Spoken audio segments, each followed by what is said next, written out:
Today I'm going to be talking about the theta model of replication for prokaryotic cells. This is bidirectional, meaning that two replication forks form and they move away from each other, stemming from the origin of replication, which would be here. Now let's go ahead and take a closer look at one of the sides of the replication to look deeper at one replication fork. So here we're looking at the right half of the replication. So we'll start with DNA gyrase, which job is to relieve tension that can be created through the replication process. This decreases the instance of supercoiling while the DNA is open.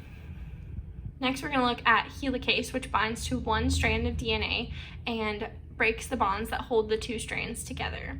Single-stranded binding proteins here are what keep the strands from coming back together during the replication process. RNA primase here is in charge of placing RNA primers, which would be here, here, and here.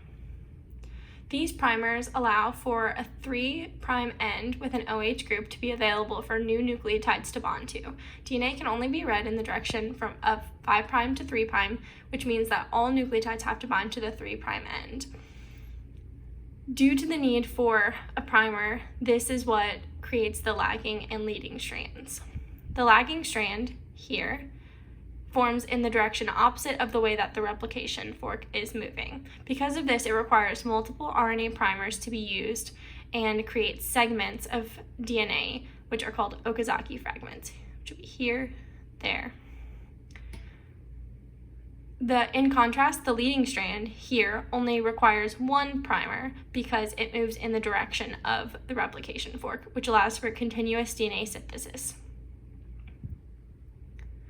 DNA polymerase 3, which is here, binds to the primer and allows for nucleotides to bond and new DNA to be made. This happens within the leading and lagging strands, so DNA polymerase 3 there.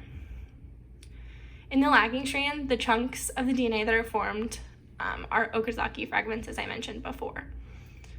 As replication continues, DNA polymerase 1, shown here, removes the RNA primers and replaces them with DNA. The last step is for the ligase, which is here, to go in and seal any gaps between the DNA.